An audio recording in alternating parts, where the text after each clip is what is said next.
Ang tatlong pagsubok ng tunay na pananampalataya ay nagsisimula sa pananampalataya, pagsunod at bunga ng Espiritu. Una, ang pananampalataya ay kailangang totoo at nakabatay kay Kristo.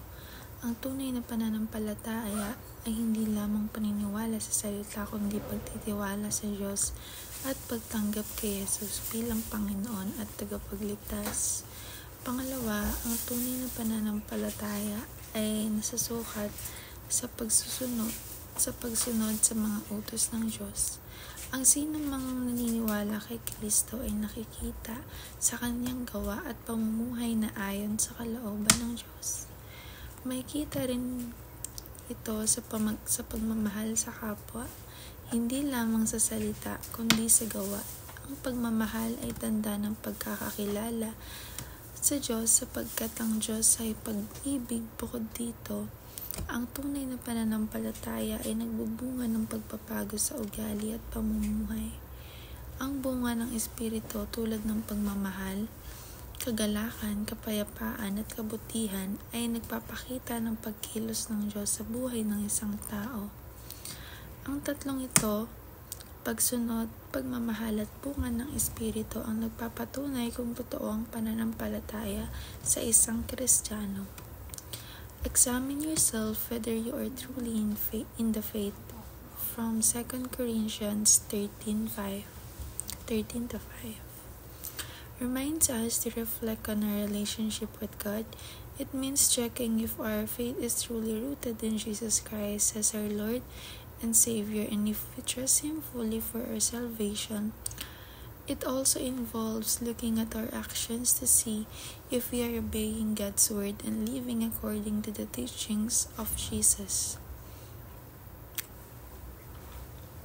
True faith shows through changes in how we live and in the good things we do, like showing love, kindness, patience, and self-control. This verse encourages us to always examine if our faith is real and if it is making a difference in our lives. Seek a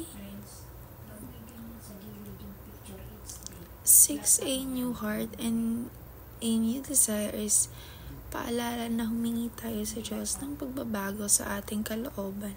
Ibig sabihin nito ay humiling ng pusong malinis, mapagmahal at nakatuon sa Kanya, pati na rin ng hangarin gawin ng Kanyang kalooban, tulad ng sinabi sa Ezekiel chapter 36 verse 26.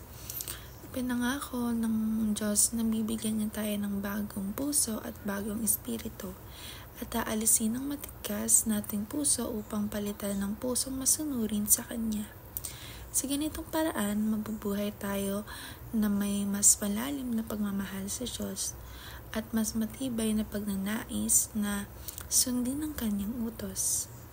Produce the fruit of the Spirit by walking with Him ay nangangahulugang na mamuhay ayon sa gabay ng banal na Espiritu upang makita ang mabubuting pagbabago sa ating buhay.